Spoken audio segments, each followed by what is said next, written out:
انسان کے بس کی بات تو نہیں ہو سکتی. صرف نبی یہ کام کر کے دکھائیے تو ممکن نہیں، یہ تو خدا کا کام ہے. اب یہ حضرت عیسیٰ کر رہے ہیں تو یا تو یہ خود خدا ہوں گے یا پھر خدا کے بیٹے ہوں گے. حضرات مکرم انہوں نے سیدنا عیسیٰ علیہ السلام کو اس لیے اللہ کا بیٹا مانا کہ وہ نبی کی عظمت اور شان کو نہیں مانتے تھے. انہوں نے دیکھا کہ نبی یہ حضرت عیسیٰ یہ کام کر کے دکھا رہے ہیں، ان کا نہیں، یہ صرف نبی نہیں ہوں گے، یہ نبی سے آگے کی چیز ہوں گی. نبی سے آگے کون ہے؟ اب وہ تو خدا ہی ہے اور تو کوئی نہیں ہے.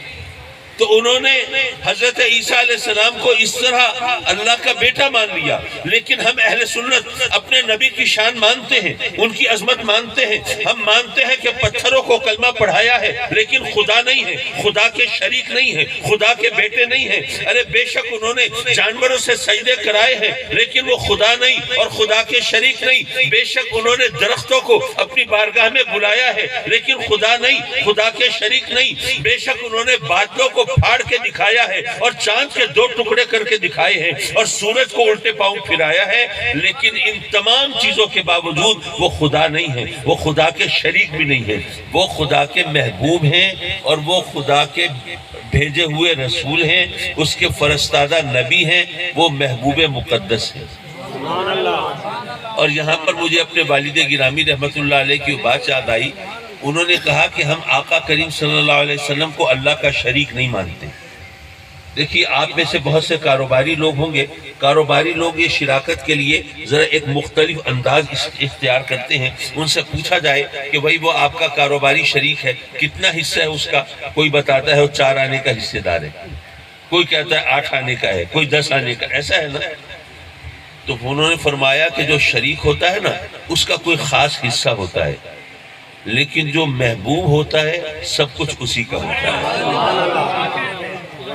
وہاں پر حصے نہیں بانٹے جاتے، وہ سب کچھ اسی کا ہوتا ہے.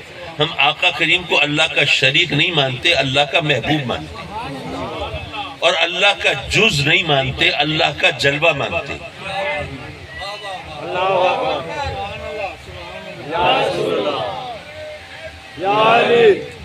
حضرات مکرم یہاں پر ایک بات اور کرتا چلوں. دیکھیے شاید علماء سے ایک بات سنی ہو آپ نے، چلیے نہیں سنی تو اب میری زبان سے سن لیں گے. علماء نے فرمایا کہ یہ جو انبیاء کرام علیہم السلام ہیں یہ اللہ کے مظاہر صفات ہیں اور میرے آقا کریم اللہ کے مظہر ذات ہیں. اچھا علماء تو سمجھ گئے لیکن عوام جو ہے وہ میری طرح ہے، ان کو سمجھانا پڑے گا. ہو سکتا ہے آپ سوچ رہے ہوں کہ یہ کیا کسی یونانی دوا کے اجزاء ترکیبی کا ذکر ہو رہا ہے، مظاہر صفات، یہ مظہر ذات، یہ کیا بلا ہے؟ تو چلیے میں آپ کو سمجھاتا ہوں. فرض کیجئے رب کائنات نے آپ کو بیٹا عطا فرمایا، اولاد دی، فرزند ارجمند دیا. اب جب بچہ تھوڑا بڑا ہوا تو آپ نے سوچا کہ کچھ عرصے میں اس کو مدرسے میں، اسکول میں بھیجنا ہوگا.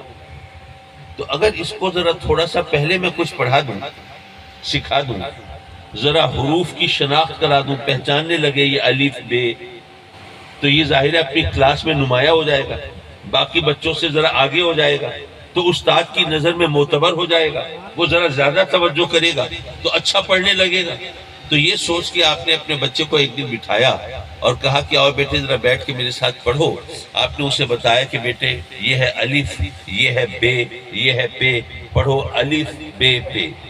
بچے نے آپ کے کہنے پہ پڑھ لیا. آپ نے 8-10 بار دوہرا بھی دیا. اگلے دن سبق سنا، بچہ بھول چکا تھا. آپ نے کہا کہ اچھا کوئی بات نہیں، ذرا زیادہ محنت کرنی پڑے گی. آپ نے سوچا کہ حروف کی صفات کے ذریعے پہچان کرانی چاہیے. آپ نے کہا دیکھو بھئی یہ جو سیدھا ہے نا، یہ جو عمود ہے یہ الف ہے. بیٹے یہ دیکھو یہ سیدھا، یہ لکیر، یہ الف ہے، اور یہ جو لیٹی ہوئی ہے یہ بے ہے. اس کے نیچے ایک نقطہ بھی ہے، یہ افقی، یہ بے ہے. اور یہ پے کی شکل بے سے ملتی جلتی ہے، فرق اتنا ہے اس کے نیچے 3 نقطے ہیں اور بے کے نیچے 1 نقطہ ہوتا ہے. بیٹے یہ الف، یہ سیدھا، یہ جو افقی ہے یہ بے، اور یہ اس کے ساتھ ملتی جلتی یہ پے. اس کو 10-20 بار دہرایا. بچے نے سبق پڑھا. اگلے دن پھر سنا، بچہ پھر بھول چکا تھا. اب آپ تھوڑے ڈس اپوائنٹ ہوئے، ذرا مایوس ہوئے، بچہ کہیں کن ذہن تو نہیں ہے، غبی تو نہیں ہے، کم فہم تو نہیں ہے، کم عقل تو نہیں ہے، کہیں ایسا تو نہیں کہ بچے کو سکھانا مشکل ہو جائے، پڑھانا مشکل ہو جائے۔ اب اسی تردد میں پریشانی میں بیٹھے ہیں کہ اتنے میں ایک دوست آیا آپ سے ملنے، آپ کی پریشانی دیکھی تو پوچھا بھائی کیا ہوا، آپ نے سارا واقعہ سنا دیا اس کو۔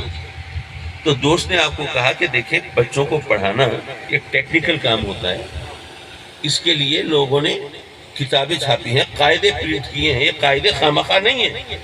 آپ ایسا کریں بازار سے قاعدہ خرید کے لائیں، اس کی مدد سے بچے کو پڑھائیں تو بچہ پڑھ جائے گا، پریشان نہ ہو۔ ایک امید کی کرن جاگی، آپ گئے بازار اور وہاں سے قاعدہ خرید کے لائے، اب بچے کو پڑھایا۔ اس میں ایک طرف بنا ہوا ہے انار، اس کے سامنے لکھا ہے الف، کہ بچہ دیکھے گا انار کو، پہچانے گا الف کو۔ کیا بات ہے! ایک طرف بنی ہوئی ہے بکری، اس کے سامنے لکھا ہوا ہے بے، بچہ دیکھے گا بکری کو، پہچانے گا بے کو۔ ایک طرف بنا ہوا ہے پنکھا، اس کے سامنے لکھا ہے پے، بچہ دیکھے گا پنکھے کو، پہچانے گا پے کو۔ بلا تشبیہ و بلا تمثیل عرض کروں گا، رب کائنات نے اپنے بندوں کو درس توحید دینے کے لیے انبیاء کرام علیہم السلام کو مبعوث فرمایا۔ انبیاء دنیا میں تشریف لائے، انہوں نے اللہ کے بندوں کو درس توحید دیا اور بتایا کہ وہ جو ہمارا خالق ہے نا، وہ وحدہ لا شریک ہے، وہ یکتا ہے، منفرد ہے، ممتاز ہے، اس جیسا دوسرا کوئی نہیں ہے۔ لوگوں نے درس توحید پڑھا، کچھ عرصہ گزرا تو اس کو فراموش کر دیا، بھولا دیا۔ پھر انبیاء کرام اور تشریف لائے، انہوں نے اللہ کی صفات کے ذریعے اس کی شناخت کرائی، کہا کہ دیکھو وہ جو ہمارا خالق ہے وہ رحمان ہے، وہ رحیم ہے، وہ کریم ہے، وہ ستار ہے، وہ غفار ہے، وہ تواب ہے، وہ حی ہے، وہ قیوم ہے، وہ سمیع ہے، وہ بصیر ہے، وہ علیم ہے، وہ خبیر ہے۔ اللہ کی صفات کے ذریعے اس کی پہچان کرائی۔ بندوں نے پھر درس توحید پڑھا، یاد کیا، لیکن کچھ دن گزرے پھر بھلا دیا۔ بالآخر رب کائنات نے بھیجا اپنے محبوب علیہ السلام کو، اور گویا یہ فرمایا کہ اے میرے بندو، اب دیکھو مصطفیٰ کو اور پہچانو خدا کو۔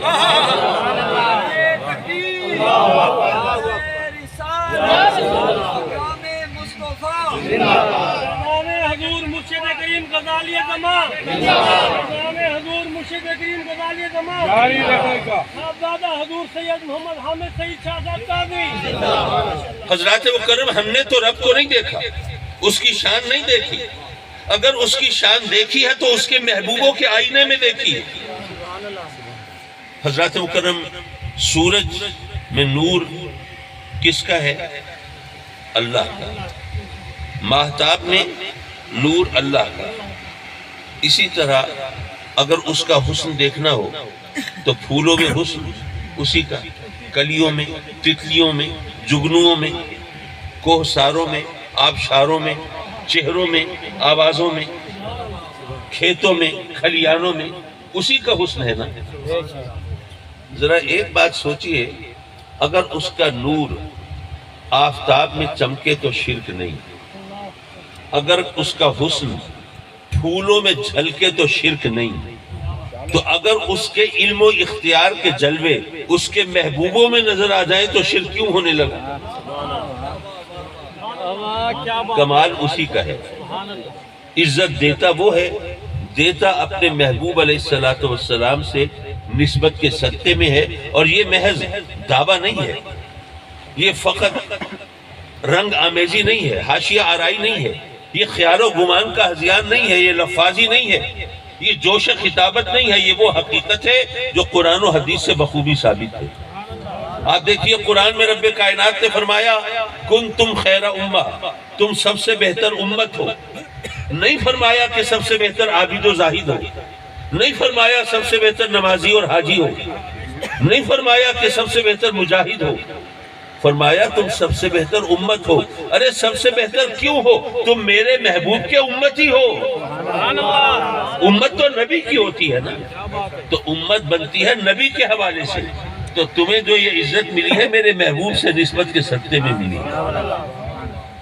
حضرات مکرم، اسی طرح جب ازواج مطہرات کی شان رب کائنات نے بیان فرمائی تو فرمایا یا نساء النبی لستن کأحد من النساء، اے میرے محبوب کی پاک بیوی ہو، تم دنیا کی عام عورتوں جیسی نہیں ہو، تم دنیا کی کوئی عورت تمہاری ہمسر نہیں، تم جیسی نہیں۔ اگر کسی کے ذہن میں خلیش پیدا ہو کہ بھئی ہم عورتوں کا اگر آپس میں تقابل کریں، موازنہ کریں، کمپیریشن کریں، کون عورت کس سے بہتر ہے، کیا کس سے نہیں ہے، تو کن چیزوں کی بنیاد پر ہم کسی عورت کو بہتر قرار دیں گے؟ مختلف پہلو ہے نا۔ یا تو کوئی عورت بہتر ہوگی زہد و تقوی کی وجہ سے، یا بہتر ہوگی عبادت و ریاضت کی وجہ سے، یا بہتر ہوگی سیرت و کردار کی وجہ سے، یا بہتر ہوگی شکل و صورت کی وجہ سے، حسن و جمال کی وجہ سے، یا بہتر ہوگی امور خانہ داری میں مہارت کی وجہ سے، سگھڑ ہونے کی وجہ سے، سلیقہ شعاری کی وجہ سے، یا کوئی بہتر ہوگی کشیدہ کاری کی وجہ سے، سلائی کڑھائی میں مہارت کی وجہ سے، یا کوئی بہتر ہوگی حسب نسب کی وجہ سے، خاندان کی وجہ سے۔ بھئی یہی پہلو ہے نا جس کی وجہ سے ایک عورت کو آپ دوسری عورت سے افضل قرار دے سکتے ہیں۔ اب قرآن مجید نے یہ تو بتایا کہ دنیا کی کوئی عورت ازواج مطہرات جیسی نہیں ہو سکتی، یہ نہیں بتایا کس وجہ سے نہیں ہو سکتی۔ یارو قرآن مجید میں رب کائنات نے اس کی وضاحت نہیں فرمائی۔ اگر کوئی یہ پوچھنا چاہے تو اس کو کیا جواب ملے گا؟ ارے قرآن کا انداز بیان جواب دے رہا ہے نا۔ یا نساء النبی، اے میرے محبوب کی بیویوں، دنیا کی کوئی عورت تم جیسی کیسے ہو سکتی ہے؟ تم تو میرے محبوب کی بیویاں ہو نا۔ ان کو اگر یہ عزت ملی ہے تو میرے آقا کریم سے نکاح کے رشتے کی وجہ سے۔ اب یہ ہمارے سوچنے کی بات ہے کہ اگر کوئی عورت میرے آقا کریم کے نکاح میں آ جائے تو دنیا کی کوئی عورت ان جیسی نہیں ہو سکتی، تو دنیا کا کوئی مرد میرے نبی جیسا کیسے ہو سکتا ہے؟ یہ اب ہمارے سمجھنے کی بات ہے۔ حضرات مکرم، اسی طرح میرے آقا کریم حضور علیہ السلام نے فرمایا خیر القرون قرنی، سب سے بہتر زمانہ میرا زمانہ ہے۔ اگر آپ سے کوئی پوچھے کہ آپ کے خیال میں پاکستان کا سب سے بہتر زمانہ کون سا تھا، تو آپ ذرا جائزہ لیں گے کہ وہ زمانہ کون سا تھا کہ جب اتنی مہنگائی نہیں تھی، اتنی غربت نہیں تھی، جب لا اینڈ آرڈر سچویشن، یہ قتل و غارت گری نہیں تھی، یہ خون خرابہ نہیں تھا، یہ ہنگامے نہیں تھے۔ یہی چیزیں دیکھیں گے نا۔ تو اگر کوئی تاریخ کا طالب علم بارگاہ رسالت میں عرض کرے کہ آقا آپ فرماتے ہیں کہ سب سے بہتر زمانہ آپ کا زمانہ، تو آپ کے زمانے میں تو مسلمانوں پر غربت چھائی ہوئی تھی، آپ نے خود بھی تو کھجور کی چٹائی پر آرام فرمایا تھا نا، اور جو کی روکھی سوکھی پہ گزارا کیا تھا نا، بلکہ شکم مبارک پہ پتھر بھی باندھے تھے، اور اپنے کپڑوں کو پیوند بھی آپ نے خود لگائے تھے، اور اپنی نالین پاک کی مرمت بھی خود فرمائی تھی، اور اپنی لاڈلی شہزادی کو پیوند لگی چادر میں گھر سے رخصت بھی کیا تھا۔ آقا وہ زمانہ جس کو آپ اپنا کہہ رہے ہیں، اس وقت تو مسلمانوں کی حالت بڑی پتلی تھی۔ فتوحات کا سلسلہ شروع ہوا تو بعد میں، بھئی اس وقت تو مدینے کی ایک چھوٹی سی ریاست تھی، یہ زیادہ سے زیادہ آخر میں مکہ جا کے فتح ہوا تھا۔ فتوحات کا سلسلہ شروع ہوا بعد میں، مسلمانوں کو عظیم الشان لاؤ لشکر ملا تو بعد میں، اور شاندار وہ حکومت و سلطنت ملی تو بعد میں، اور سیم و زر کے انبار ملے تو بعد میں، یہ سب کچھ ملا بعد میں، اور آپ فرماتے ہیں سب سے بہتر زمانہ میرا زمانہ۔ اگر کوئی سوال کرے تو میرے آقا کریم جواب عطا فرمائیں گے کہ اے میرے غلاموں، تم کیا سمجھتے ہو؟ یہ فضیلت، یہ شرف، یہ عزت، یہ عظمت کیا مال و منال میں ہے؟ کیا درہم و دینار میں ہے؟ کیا سونے چاندی کے انبار میں ہے؟ کیا عظیم الشان سلطنت میں ہے؟ کیا طاقتور فوج میں ہے، لاؤ لشکر میں ہے؟ ارے نہیں، ارے عظمت و فضیلت تو مجھ سے نسبت میں ہے۔ میرا زمانہ سب سے بہتر، وہ اس لیے کہ وہ میرا زمانہ ہے۔ عزت دیتا وہ ہے، دیتا اپنے محبوب علیہ السلام سے نسبت کے صدقے میں ہے۔ ہم اہل سنت صحابہ کی عظمت کو مانتے ہیں کہ نہیں؟ ہم سب مانتے ہیں۔ صحابی کس کو کہتے ہیں؟ صحابی کی تعریف کیا ہے؟ جس نے اس 23 سالہ دور نبوت میں، جب میرے آقا کریم حضور علیہ السلام روئے زمین پر جلوہ فکر تھے اور اپنے غلاموں کی محفلوں کو رونق بخشا کرتے تھے، اس دور میں جس نے ایمان اور محبت سے میرے آقا کریم صلی اللہ علیہ وسلم کو ایک نظر دیکھ لیا سبحان اللہ اور پھر اسی ایمان کے ساتھ دنیا سے رخصت ہو گیا، وہ صحابی ہے، اور کوئی دوسرا شخص اس صحابی کے برابر نہیں ہو سکتا۔ واہ واہ واہ سبحان اللہ میرے والد گرامی رحمت اللہ علیہ ایک دن غالباً لاہور میں محو خطاب تھے اور فرمایا کہ کوئی کروڑوں سال عبادت کرتا رہے صحابی کے برابر نہیں ہو سکتا۔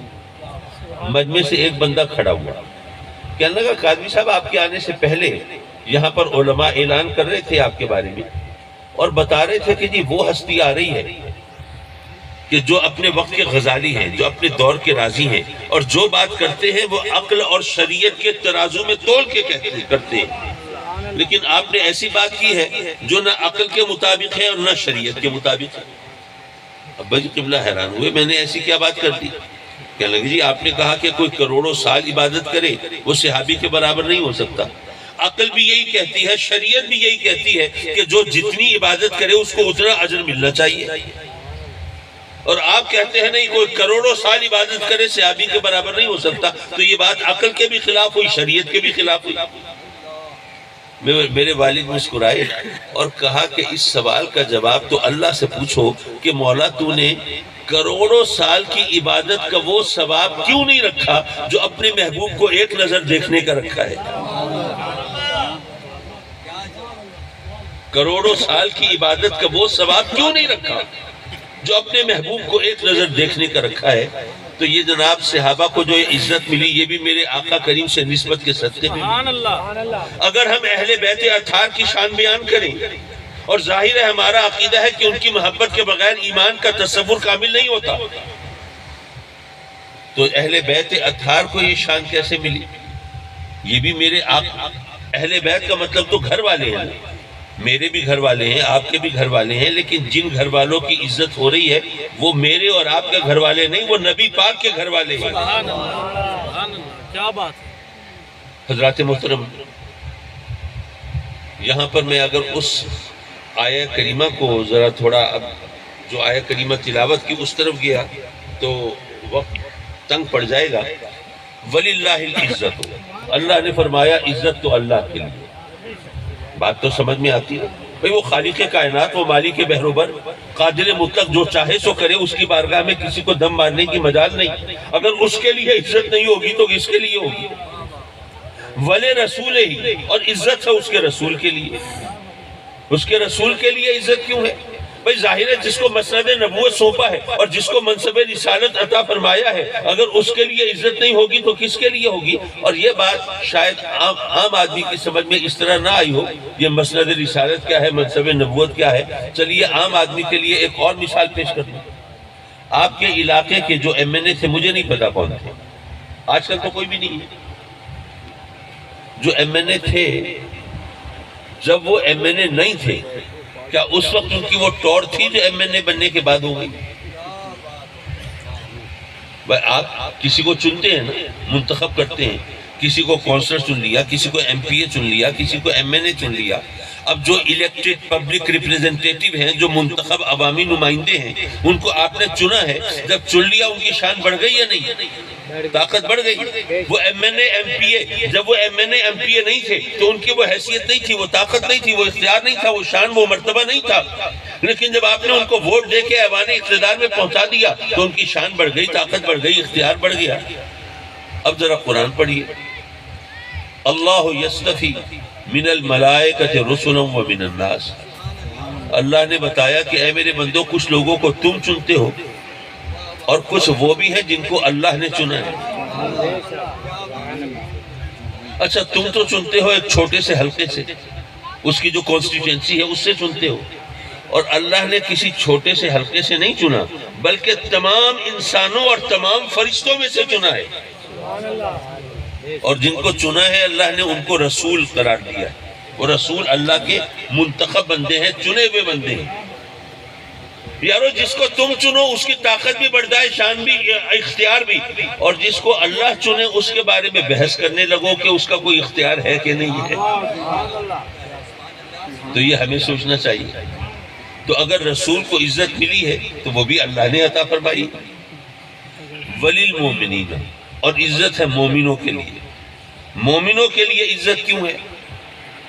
ایک بات تو سامنے کی ہے کہ بھئی ہم جب کلمہ پڑھتے ہیں تو جھوٹے خداؤں کا انکار پہلے کرتے ہیں، لا الہ، اور سچے خدا کا اقرار بعد میں کرتے ہیں، الا اللہ، اللہ کے سوا۔ تو اگر مومن کے لیے عزت نہیں ہوگی تو وہ جھوٹے خداؤں سے پنگا کیوں لے گا؟ اگر مومن کو عزت نہ ملے تو پھر وہ طاغوتی طاقتوں سے پنجہ آزمائی کیوں کرے گا؟ تو اس لیے مومنوں کے لیے عزت ہے، لیکن اس بات کو ذرا ایک اور زاویے سے بھی دیکھیے۔ دیکھیے آپ کے علاقے میں چونکہ آج کل ماحول ایسا ہو گیا ہے کہ عزت اور ذلت بھی سونے چاندی کے ترازو میں تول کے دی جاتی ہے، ورنہ ایک کچھ عرصہ پہلے کی بات ہے، بہت پرانی بات بھی نہیں، یہ 30 35 40 سال پہلے کی بات ہے کہ اگر کوئی شخص غریب بھی ہے لیکن لوگ دیکھتے تھے نمازی ہے، پرہیزگار ہے، نیک ہے، متقی ہے، تو اس کی عزت کرتے تھے۔ آج کل عالم یہ ہے کہ لوگوں کو پتہ ہو کہ یہ جناب بدماش ہے، یہ بدکار ہے، یہ شرابی ہے، زانی ہے، لیکن اس کے پاس دولت ہے تو اس کی عزت ہو رہی ہے۔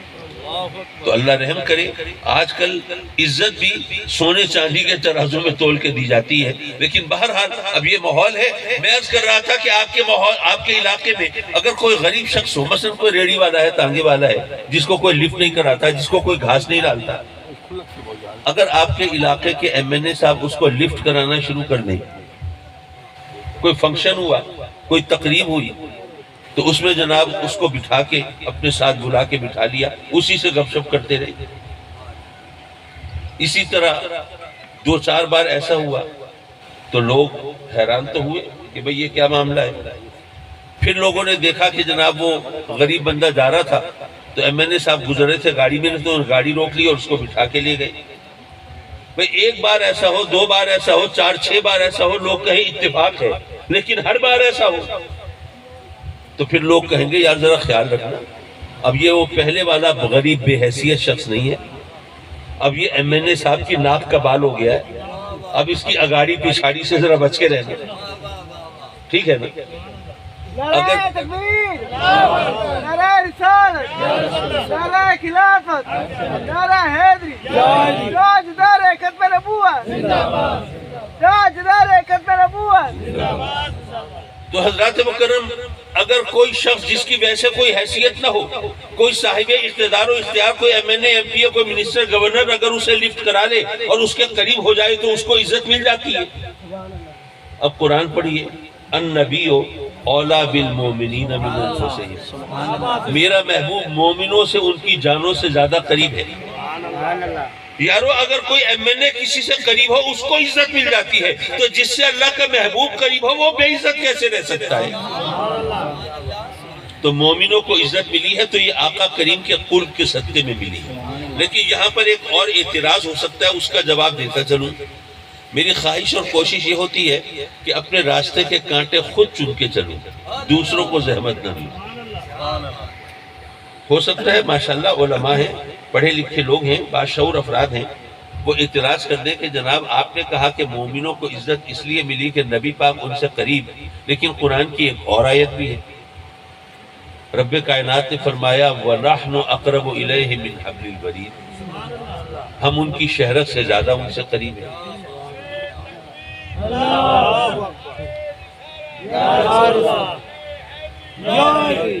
جیوے جیوے جیوے سونا سونا۔ بہت شکریہ بھائی، بہت مہربانی۔ ویسے تو آپ جانتے ہیں کہ علماء کرام اور جو خطیب حضرات ہوتے ہیں وہ مجمع کو ساتھ لے کے چلتے ہیں، سبحان اللہ کہلواتے ہیں، اور اس طرح یہ فن مجھے نہیں آتا، بلکہ میرا یہ خیال ہوتا ہے کہ لوگوں نے مجھے بولنے کے لیے بلوایا ہے تو مجھے ہی بولتے رہنا چاہیے۔ تو اس لیے میں آپ کو اتنی زیادہ زحمت نہیں دے رہا، لیکن اتنی خواہش میری ضرور ہوتی ہے کہ آپ کے چہرے یہ بتاتے رہیں کہ میں بھینس کے آگے بین نہیں بجا رہا، میں پتھروں سے سر نہیں پھوڑ رہا، میں جو کہہ رہا ہوں وہ آپ تک پہنچ رہی ہے بات۔ تو حضرات اکرم سوال یہ پیدا ہوتا ہے کہ رب کائنات نے فرمایا وَنَحْنُ أَقْرَبُ إِلَيْهِ مِنْ حَبْلِ الْوَرِيدِ، ہم ان کی شہرت سے زیادہ ان سے قریب ہیں۔ تو اللہ نے جب اپنے قرب کی بات کی تو ایمان کی شرط نہیں لگائی، نیکی اور پارسائی کی بات نہیں کی، نہیں فرمایا میں مومنوں سے قریب ہوں، میں مجاہدوں سے قریب ہوں، میں عبادت گزاروں سے، پارساؤں سے، متقیوں سے قریب ہوں، میں علماء اور اولیاء سے قریب ہوں، نہیں، ایک عام ضمیر ارشاد فرمائی الیہ وَنَحْنُ أَقْرَبُ إِلَيْهِ مِنْ حَبْلِ الْوَرِيدِ، تو اللہ تو ہر ایک سے قریب ہے، کافروں سے بھی، مشرکوں سے بھی، منافقوں سے بھی، فاسقوں، فاجروں، بدکاروں، گناہگاروں، سیاہکاروں، سب سے قریب ہے۔ تو اگر آقا قریب مومنوں سے قریب ہیں اس لیے ان کو عزت ملی، تو اللہ کے قریب ہونے سے عزت نہیں ملنی چاہیے؟